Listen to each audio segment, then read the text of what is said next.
Bonsoir à tout le monde, à tous ceux qui nous regardent, qui nous écoutent.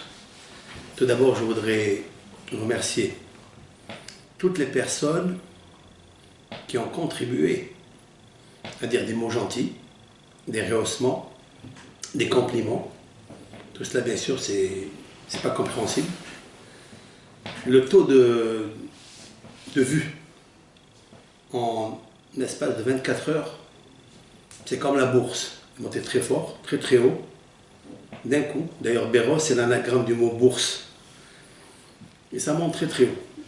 Mais mon but à moi dans ce cours, c'est une seule chose. Je sais que mes frères et mes sœurs sont un peu de partout, ici et là. Et si je peux apporter une petite lumière à chaque âme, une petite lueur de lumière qui va pénétrer à l'intérieur de son cœur, de son âme, c'est ma récompense. Le but, c'est quoi? C'est toujours ce qu'on appelle faire lever la Shekhinah, la faire embellir, la rendre joyeuse. Vous savez, quand on va au Kotel, à Maharavi, on prie. Combien de gens vont au Kotel pour prier? Je voudrais leur dire quelque chose.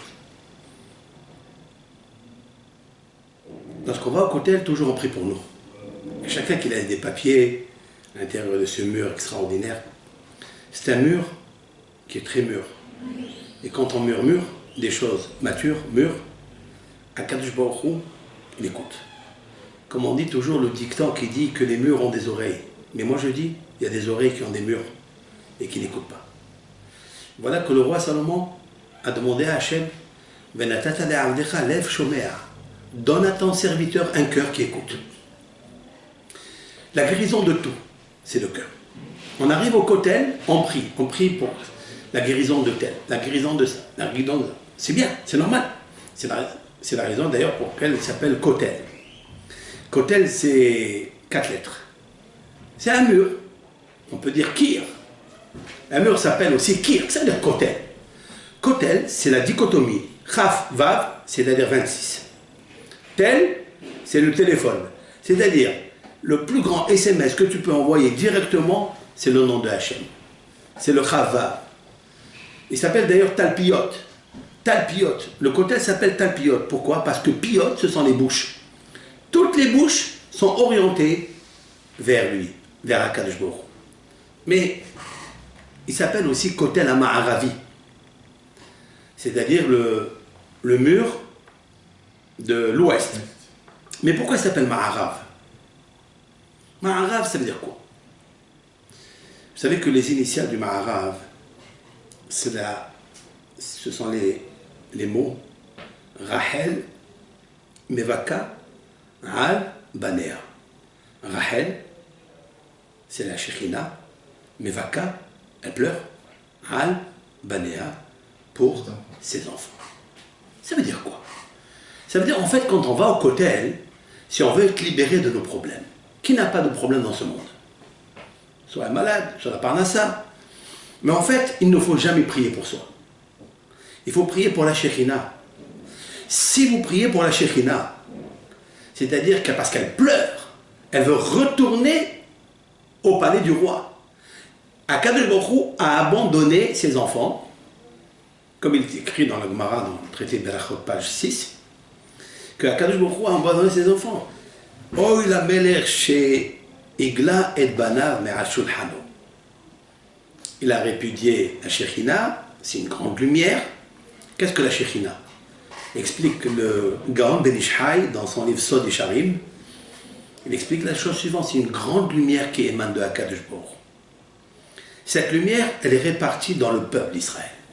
Tant que le peuple d'Israël n'a pas retrouvé cette lumière, pour retrouver cette lumière, quand on va au Kotel, il nous faut prier pour la royauté de Akadosh Baruch Hu.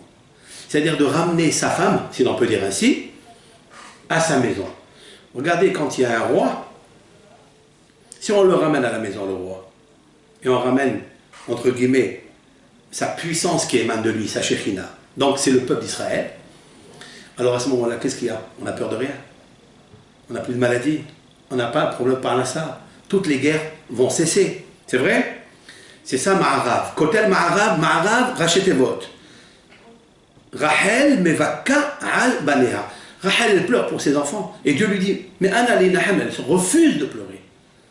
Jusqu'à ce que les enfants reviennent au Beth Amikdash Bimera Biamenu. Lorsque le troisième Beth Amikdash va descendre, lorsque le Ham Israël va composer les 600 000 lettres de la Torah qui sont écrites dans le Sefer Torah.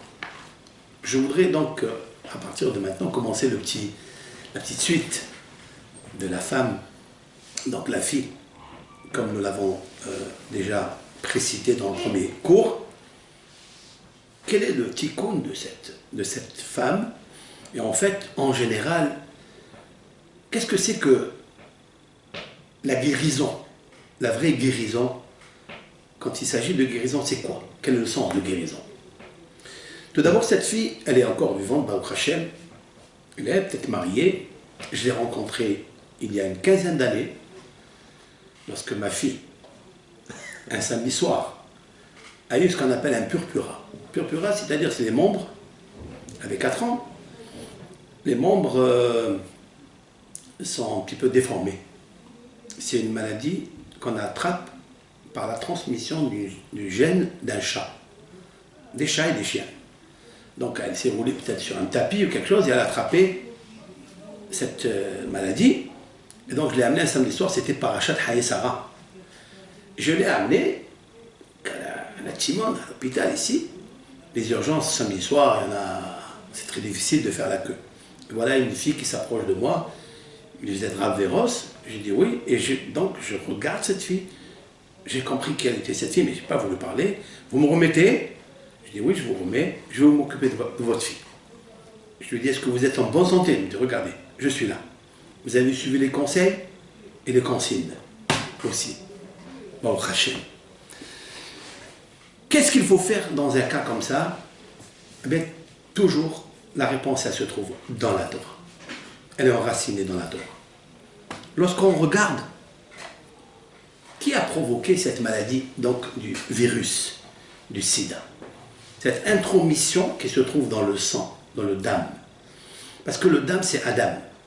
Le dam, c'est Adam. Adam, c'est le Aleph, c'est-à-dire, comme j'ai expliqué, que le Aleph, c'est, comme explique le Roker, un des maîtres qui a vécu en Allemagne, c'est le Yud, Vav, et Yud, ça fait le Aleph. Aleph, c'est Akadosh Baruch. Le Aleph, c'est lui qui accompagne dans le corps humain, par le Nitzutz de la Neshama, il accompagne le sang qui circule dans tout le corps de l'homme. Si on retire le Aleph, et on retire Akadosh Baruch Hu, qu'est-ce qui reste? Il reste d'âme. Il reste le sang. Mais le sang, il ne parle pas. Un mort ne parle pas. Pourtant, il a des oreilles, pourtant, il a des mains, il a une bouche. Il n'écoute pas. C'est la Neshama qui écoute. C'est le Aleph. Il ne faut pas enlever le Aleph. D'ailleurs, il y a un verset dans les proverbes du roi Salomon, Nargan Mafrid Alouf. Nargan, ça veut dire celui qui se dispute, celui qui se querelle, celui qui s'énerve, qui se met en colère. La colère, c'est un choléra. Il faut faire attention. C'est une maladie à part et peut-être incurable. Si on ne travaille pas les midot, si on ne travaille pas le moussar, les hachamaïm, on ne peut pas vivre longtemps avec le karas, avec la colère, malheureusement. Tout vient parce que le Aleph n'est pas bien posé dans l'homme, à l'intérieur de l'homme.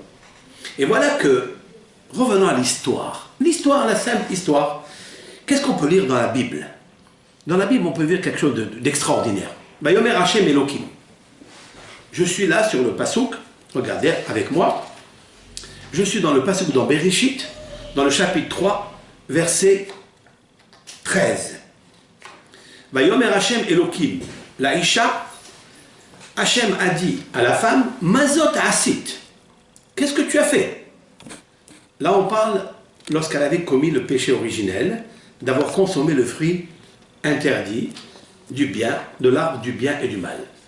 Bien sûr, on ne comprend pas encore qu'est-ce que c'est ce fruit interdit. Mais en tous les cas, c'est un fruit qui a créé du fantasme chez la femme, chez Hava, parce qu'elle a perdu le Aleph. Elle a perdu la connexion avec Akadosh Baruch Hu. Elle a, comment? Elle a perdu ce qu'on appelle le Aloufo Shalom, le général du monde. Et voilà qu'il lui dit, qu'est-ce que tu as fait? Mazot Asid, qu'est-ce que tu as fait? La Tomera Isha, la femme a dit, Hanahash, le serpent, Hishiani va ochal. Hishiani, ça veut dire, il m'a séduit, introduit dans la faute. Et j'ai mangé. Il s'adresse maintenant dans le pasuk Yudalet. Et Hachem il dit au Nahash qui a Sitazot, parce que tu as fait cela, Arur ata mikol behema, tu es maudit parmi toutes les bêtes, ou mikol hayat asadeh, parmi les bêtes sauvages, des champs, non domestiques. Al gihon chateler, tu ramperas sur ton ventre, vers afar tochal kolimahir. Et tu mangeras du sable, de la terre, toute ta vie. Pasuk Tedvav, ve Eva ashit bencha ou ben haisha. Eva, ça veut dire la haine. Aleph yud bet he. Je mettrai la haine entre toi et la femme, ou ben zaracha, entre ta descendance, ou ben zaracha, et ça c'est sa descendance. Ou yeshuvcha roche, lui, il te piquera à la tête, ve'ata teshufinu hakem, et toi, tu l'écraseras par le talon. Parce que comme il rampe, tu l'écraseras par le talon. Qu'est-ce que ça veut dire? Que lui, il te piquera ou il te frappera à la tête. Qu'est-ce que ça veut dire à la tête? Est-ce que vous avez un serpent qui monte sur la tête? Vous avez vu ce texte? C'est un texte qui est extraordinaire. Et tout est là. Vous allez regarder avec moi, s'il vous plaît, tous ceux qui sont aujourd'hui branchés sur ce cours. Si vous prenez le mot Hanahash, c'est-à-dire le serpent, la troisième lettre, c'est le Shin. Si vous comptez à partir du Shin, 32 lettres, j'expliquerai pourquoi cette séquence de 32. Si vous prenez le Shin, vous comptez 32 lettres, vous allez donc arriver au mot Ki. Vayomer Hashem Elohim El Nahash Ki. Yud. Donc il y a le Shin, 32 lettres après il y a un Yud, 32 lettres après il y a un Dalet, et 32 lettres après il y a un He. Sida. Vous vous rappelez ce que je vous ai montré la dernière fois? Sida. Shin, Yud, Dalet, He. Le mot Sida, c'est très large. J'ai expliqué déjà que dans la Torah, Akadosh Baruch Hu, il a fait allusion à une force négative femelle qui se mêle, qui met le feu. Et monsieur Amal, c'est la Sheda. La Sheda, c'est le démon. On dit un Shed. Ahazo Shed. Ça, c'est quand il est masculin. Quand il est masculin, il est moins fort. Mais quand il est féminin, la féminité procrée. Une femme, elle est enceinte, elle a une grossesse, elle donne, elle accouche des enfants, elle fait des petits. La Sheda, elle a des milliers et des milliers de renforts, des milliers et des milliers de virus. Voilà un mot, un nom qui apparaît dans la paracha où Akadosh Baruch Hu, il est en train de réprimander la femme, réprimander le serpent, et l'interligne, la séquence de 32 lettres fait apparaître le mot Shin Yud Dalet He. C'est exceptionnel ce qui est marqué ici dans la Torah. Cela veut dire que dans notre Torah, qui ne contient que 304 805 lettres, je le répète souvent, et bien regardez, qu'est-ce que la force du serpent? D'ailleurs, dans les pharmacies, quel est le sigle? Le signe, c'est le serpent. Comme s'il était celui qui a provoqué, il est à l'origine de tous nos problèmes. Enfin, le serpent, c'est quelque chose de très puissant. Et c'est lui qui a donc intromis ce qu'on appelle la Zohama dans la mystique juive, l'impureté dans la matrice de Haba. Maintenant, regardez avec moi ce qui se passe. Lorsque on trouve Shin Yud Dalet Sida, donc Sida, ce n'est pas encore seulement la maladie, c'est cette force négative, puissante, qui est féminine, c'est celle qui provoque aujourd'hui dans le monde la luxure, toute la sexualité, tout ce qui se passe dans le monde de négatif, ce qui est contraire, l'antithèse de la Kedusha, de la sainteté, où se trouvaient Adam et Hava dans le Gan Eden, celui qui est venu brouiller les pistes, mettre l'obscurité dans cette lumière de Adam et Hava, c'est le Nahash. Et quelle est la maladie qui a provoqué le Nahash? Shin Yud Dalete, le sida. Si vous regardez avec moi, chers frères et sœurs, regardez dans ces mots. Mazot Asita. Je vais vous montrer. Il lui dit Mazot Asita. Qu'est-ce que tu as fait? Regardez. Même Zain Lamed. Même Zain Lamed, Mazal. Mazal. Qu'est-ce que c'est Mazal? Qui ne cherche pas son Mazal? Le Mazal de la Parnassa, le Mazal d'avoir des enfants, le Mazal du mariage, le Mazal d'avoir des enfants, le Mazal de la vie. Dans le traité talmudique Ta'anit, il est dit Bene, Haye, Maisonné, c'est-à-dire avoir des enfants, maisonner, avoir la nourriture, la Parnassa, et Haye, la vie, la courte ou longue vie, Lo Bisruta Talia Milta. Nos sages nous disent que ça ne dépend pas des mérites. On peut avoir énormément de mérites et ne pas avoir d'enfant. On peut être un grand sadique et ne pas avoir la parnassa. On raconte sur la Ben Ezra, qui était contemporain de Maïmonide, qui a écrit un illustre commentaire sur la Bible, le livre le plus vendu et le plus mal lu, Herbert Pagani. Il a dit comme ça, il a dit mon mazal est tellement noir que si je viendrais à vendre des linceuls dans la ville, il n'y aurait plus de morts. Aben Ezra, un des plus grands poètes d'Israël. Lorsque vous allez à Barcelone, vous avez une rue qui s'appelle la rue d'Aben Ezra, la calle d'Aben Ezra. La calle, c'est la rue. La calle de Rabbi Yehuda Halevi. Ce maître-là, qui ne manquait pas de mérite, qui était un illustre rabbin, un luminaire, et pourtant il n'avait pas de mazal. Qui a provoqué ça? D'où ça vient? De cette paracha, de là, d'ici, du Nahash. Akadosh Baruch Hu, il a fait illustrer ici, au Am Israël, des codes extraordinaires dans la Torah. Vayomer Hashem Elokim Laïcha. Et Hashem, Elokim, Hashem c'est la miséricorde. Elokim, c'est Midatavim. Mazot Asisa. Le fait de lui dire ça, Mazal. Les initiales, c'est Lamed, Mem, Zain, Mazal. Qu'est-ce que Mazal? Mazal, c'est ce qu'on appelle Nozel min Levanon. Cela veut dire que c'est quelque chose qui se déverse, d'où? Du monde des émanations. Ça veut dire quoi? On ne comprend pas.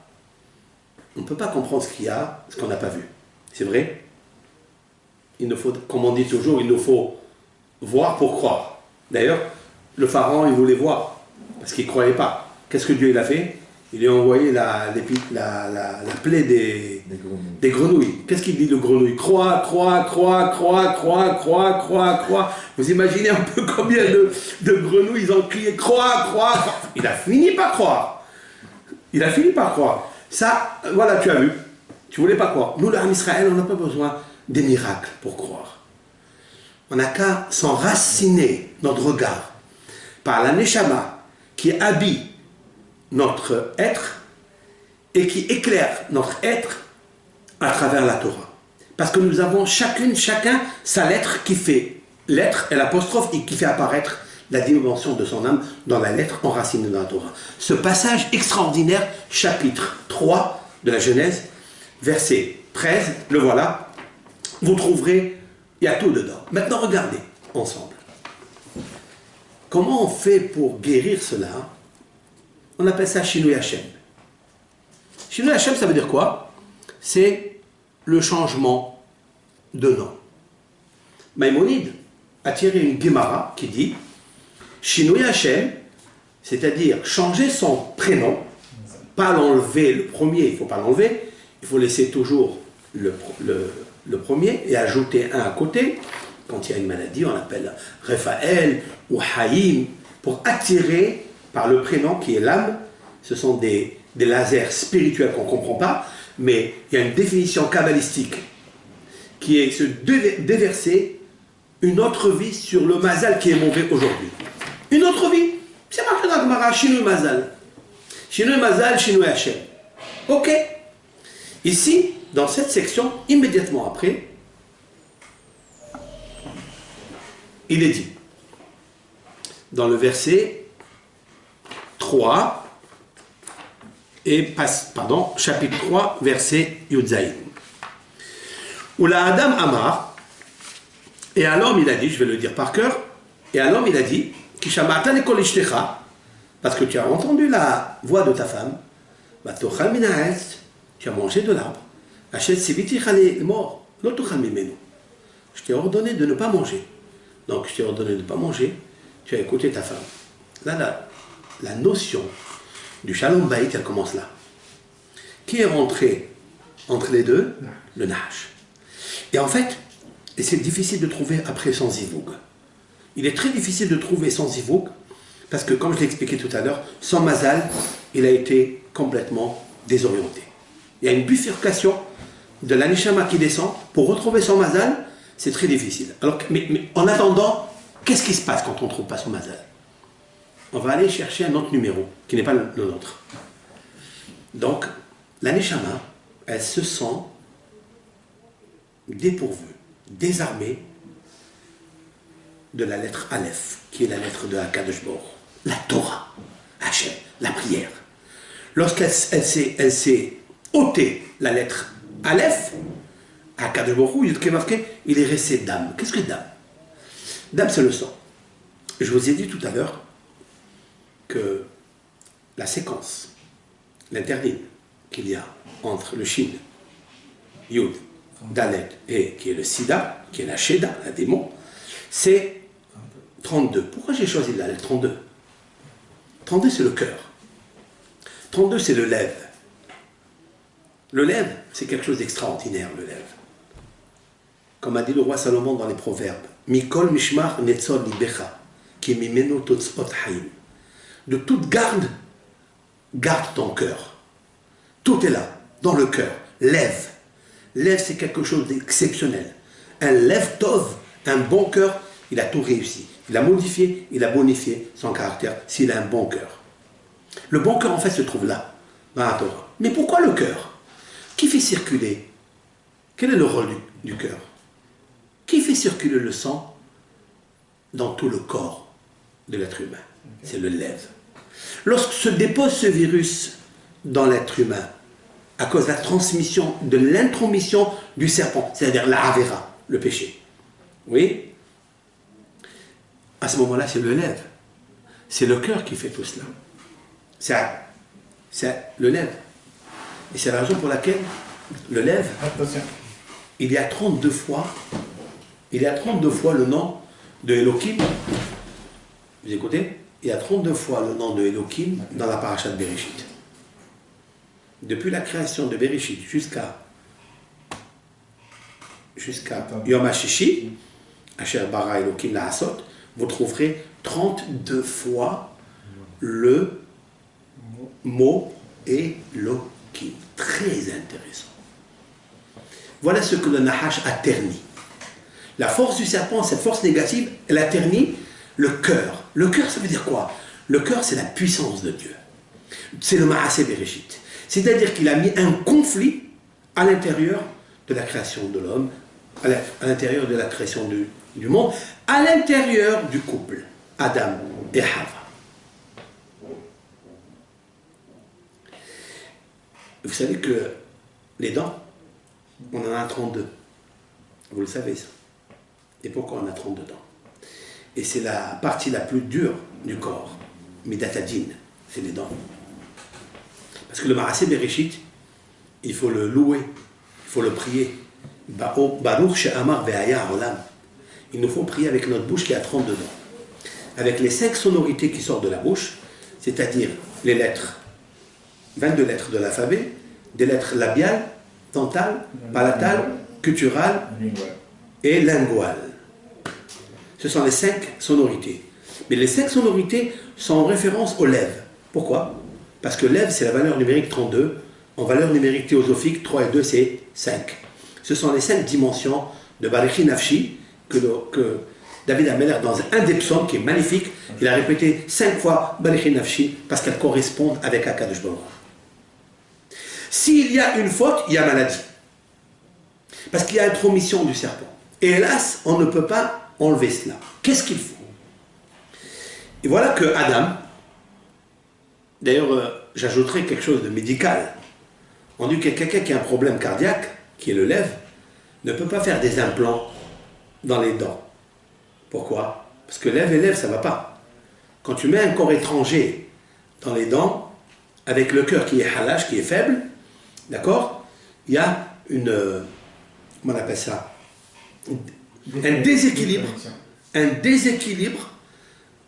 un conflit, si l'on peut dire ainsi, dans le corps humain. On parlera dans un autre cours des 4 éléments de base, 4 éléments de fondement, c'est-à-dire Afar, Maïm, Esh et Rouah. On parlera de ça concernant le mikvé. C'est une histoire à part. Maintenant, voilà donc, qu'est-ce qu'on voit de là? On voit de là que, en fait, toute la problématique, c'est quoi? C'est le nahash, c'est le serpent. Le combat de l'homme est très très fort. Le combat de l'homme est très puissant si il a la Torah avec lui. Qu'est-ce qui s'est passé lorsque Adam, donc lui aussi il a été réprimandé? Vous trouverez quelque chose d'extraordinaire. Adam Amar qui shamata l'école ishtecha, parce que écoutez ta femme, batocha minaetz, tu as mangé, asher tzivitecha, que je te ordonne de ne pas manger. Ok? Asher, la première lettre, la deuxième, quoi? Shin. Vous continuerez après, c'est marqué, la terre est maudite à cause de toi, et tu vas souffrir pour manger du pain toute ta vie. Et la suite, à la sueur de ton front, tu mangeras du pain, jusqu'à ce que tu retournes à la terre, parce que de là tu as été extrait, parce que tu es terre. C'est extraordinaire. Afar. Afar, il n'était pas Afar jusqu'à maintenant. C'est Dieu qui l'a créé directement.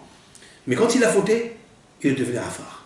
Avant la faute, quand il était attaché à Kadosh Baruch Hu, lorsqu'il avait le Aleph, à Kadosh Baruch Hu, on arrive tout de suite.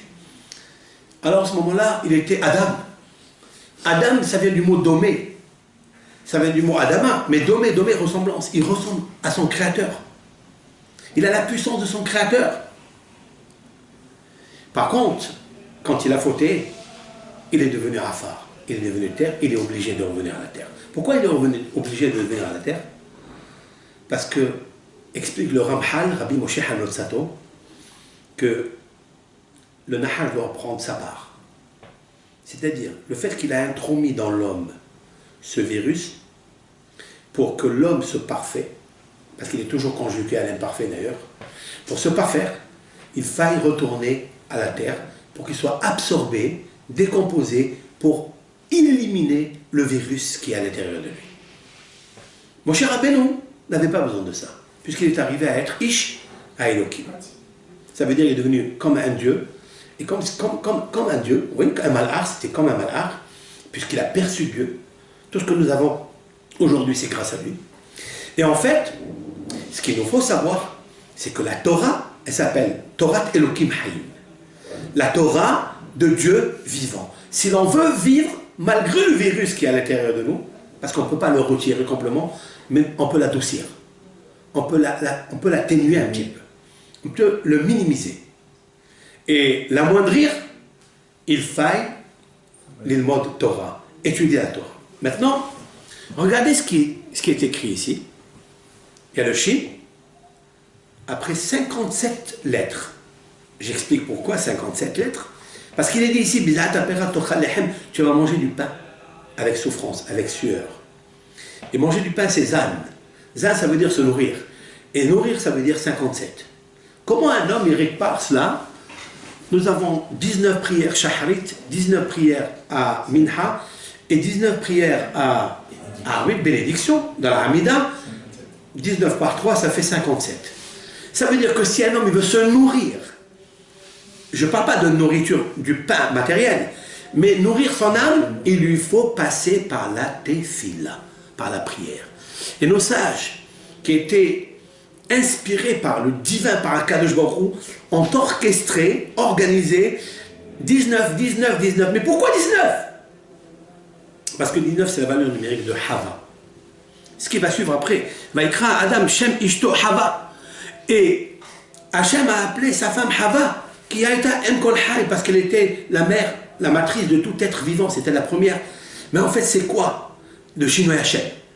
Ça veut dire, en fait, Adam a compris qu'il fallait donner le nom maintenant à Hava. Après la faute, pas avant la faute.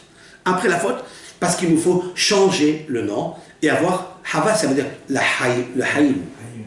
Mais en araméen, Hava, c'est Hivaya, le serpent. Parce qu'il ne faut jamais oublier que l'intromission du serpent est à l'intérieur de nous. Et il nous faut la sainteté. Il faut épurer. Il faut travailler pour enlever cela. Grâce à Dieu, nous avons ici la guérison. La guérison, ça veut dire quoi? En fait, c'est la prière. C'est marqué ici, d'arracher Hachem ve'anani dans les psaumes. Ou mikol migurota itzilani. David il dit, j'ai demandé à Hachem, ve'anani, il m'a exaucé. La prière. J'ai demandé à Hachem. David Améler, il a prié. David Améler s'appelle la prière. Va'ani tefila. Il a prié. J'ai demandé au mikol migorotai de tous mes soucis, itzilani. Il m'a protégé. Bito ela venaharu. Il faut regarder Hachem. Au pléhem alihparu. C'est-à-dire Pénéhem, c'est leur visage. Alihparu, ils n'ont pas honte, ils n'ont pas d'humiliation. Lorsqu'on tombe malade, malheureusement, qu'est-ce qui se passe? Tout le visage, il est humilié, il est terni. La clarté, comme si le Aleph est en train de disparaître, il est en train de s'envoler. La lumière du Aleph, elle s'envole de Adam, il reste que d'âme, et à ce moment-là, Pénéhem et quand on prie à Kadosh Baruch Hu, le visage ne ternit pas, il est toujours dans son éclat. Ze'ani karav Hashem shamea. Le psaume nous dit Ze'ani karav Hashem shamea. Ce pauvre-là, il a appelé et Hachem a exaucé. Umikot sarota moshio. Et de toutes ses souffrances, ses détresses, il l'a sauvé. Ta'amour ou kitov Hachem. Goûtez et voyez que Hachem il est bon. Ashrei hagever yehesebo. Heureux l'homme qui se soumet à Kadosh Baruch Hu sous son pavillon, si l'on peut dire ainsi.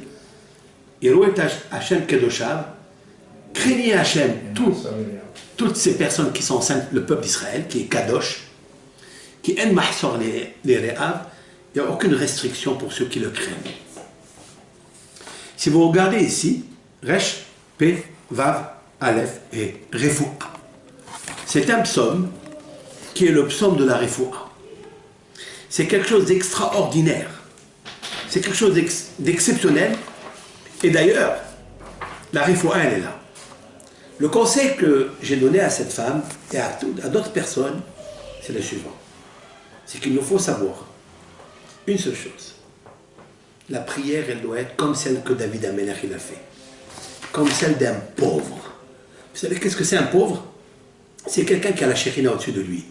Vous savez qu'un pauvre, quand il marche, il a Dieu qui accompagne sa main droite, vous le savez. Et la tzedaka, quand vous rencontrez un pauvre qui vous tend la main droite, sachez que c'est Dieu qui a levé sa main. Comme il est dit dans les psaumes, qui a Amod Lemin Evion, Dieu, il se tient debout à la main droite du pauvre. C'est son avocat. C'est lui Hachem qui monte la main parce qu'il est tellement humilié. Un malade est humilié parce qu'il cherche la causalité. Pourquoi il est tombé malade? Mais on sait pourquoi on tombe malade. On a reçu un patrimoine, hélas, depuis la faute originelle. En fait, c'est ça qu'il faut corriger. Ce qu'il faut corriger, nous allons avec l'aide de Hachem, c'est ce que dit à Moshe Rabbeinu, à Hachem à Moshe Rabbeinu. Vous vous rappelez? Qu'est-ce que tu as dans tes mains? Il dit, j'ai un bâton. Il dit, jette-le à terre. Et il se transforme en serpent. Moshe Rabbeinu se sauve du serpent, de la maladie. Le serpent, c'est la maladie. Alors Dieu lui dit, qu'est-ce que je fais alors? Il dit, prends le serpent par la queue. Et Moshe Rabbeinu, il tient le serpent très très fort par la queue. Qu'est-ce que ça veut dire? Quelle est l'allusion qu'il y a ici? Est-ce que Moshe Rabbeinu, ses mains qui vont recevoir la Torah, ils vont toucher un serpent? Ça veut dire quoi? Qu'est-ce qu'elle veut la Torah? Dans le sens du remez et du sod, c'est la suivante. Le mot Nahash, il a une tête, un milieu et une queue. Nun, Het, Shin, le Nun c'est la tête, le Het c'est le corps et le Shin c'est la queue. Moshe Rabbeinu a dit, c'est tout le temps le problème de ça, c'est le Shin.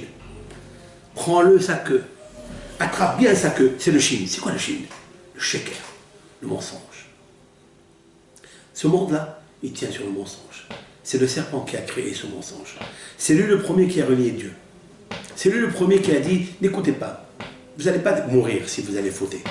Quand un homme, il a un isayon, un jeune a une épreuve de ce style, de l'intromission, de la transmission entre un homme et une femme, quel est le problème? C'est que le serpent lui dit, tu ne vas pas recevoir des coups, tu ne seras pas malade. Regarde, il y a plusieurs gens qui font ça, et tu ne vas pas tomber malade. Le Shin, Sheker, Sheker, un Loraglaïm. Le Shin s'inscrit avec Shin, il y a un bâton. En bas, il y a un pied. Et encore, le Resh, il a un pied. Sheker, il n'a pas de pied. Le Emet, il a 2 pieds à chaque fois. Chaque lettre, elle tient sur un support. Le Emet, il a un support. Ça, c'est le Shin. Tu diras au peuple d'Israël, Akadosh Baruch Hu lui dit, qui tient la tête du serpent, c'est-à-dire la queue, le Shin. À ce moment, qu'est-ce qu'il reste? Il restera Nun et Het. Noah, Hen. Noah, c'est le repos, la tranquillité, la sérénité, la plénitude. C'est ça qu'il faut prendre. Comment on le fait, ça? Avec l'étude de la Torah. Comme a dit David Ameler, Refa'a nafshi ki hatatilach. Guéris mon âme parce que j'ai fauté. Qu'est-ce que ça veut dire? Guéris mon âme parce que j'ai fauté? Oui, on peut l'interpréter de 2 façons. Quand j'ai fauté, mon âme est malade, mais je peux dire autre chose. C'est mon âme qui est malade. C'est pour ça que j'ai fauté. Et comment elle est malade? D'où elle est malade? À l'origine. Étant donné que Adam Arishon a donné 70 ans à David, avec lequel il a vécu, et Adam Arishon a fauté, il a donné son âme, qui était malade par l'intromission du serpent.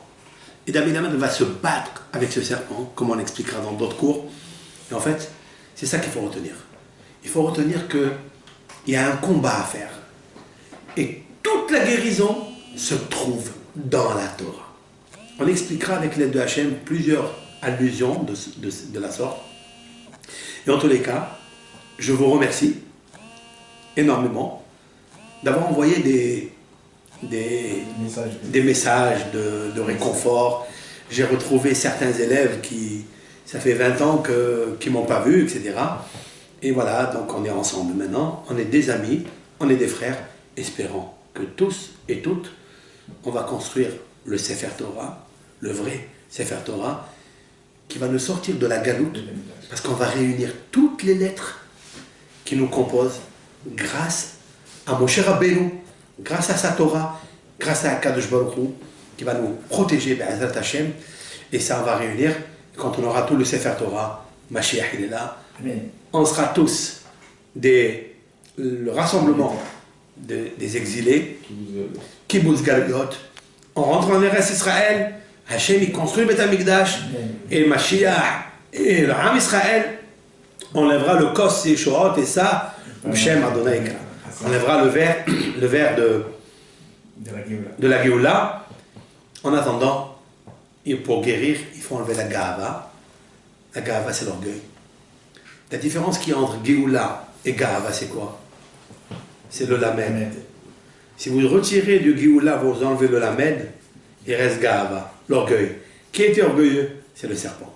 Il nous faut enlever ce serpent de l'orgueil qui est entre nous. Et alors il y aura le Lamed. Qu'est-ce que le Lamed? Le Lamed, c'est la plus haute lettre de l'alphabet, c'est Dieu. Et Israël, c'est Yud. Lamed et Yud, c'est Li. Dieu, enfin, il dira Hareat mikudeshet li betabaat zo kedat Moshe Israël. Akadosh Baruch Hu, il dira tu es sanctifié à moi avec cette bague. C'est quoi la bague? Tabaat, c'est la Torah. Hein? Cette bague qui est dans l'air bague d'ailleurs. Vous savez combien de lettres il y a ici? Combien de lettres il y a? Il y a 32 lettres. 32 lettres. Hareat, Mekudeshet li, Betabaat, Zo, Kedat, Moshe Israël. 32 lettres. Rappelons-nous du chiffre 32. Le Hatan et la Kala. Et en fait, pourquoi il dit cette phrase magique avec laquelle il va la souder, il va l'unir? Pour réparer l'ancienne faute de Adam et de Hava. Dans le chapitre, comme je vous ai expliqué, chapitre 3, verset 13. Et 13, vous savez c'est quoi? Eh bien c'est Hava, c'est amour, c'est Ehad. Et le chapitre 3, pourquoi il apparaît dans le chapitre 3? Pourquoi? Parce que 3, il y a 3 associés dans l'homme. Il y a Akadosh Baruch Hu, il y a le Père et il y a la Mère.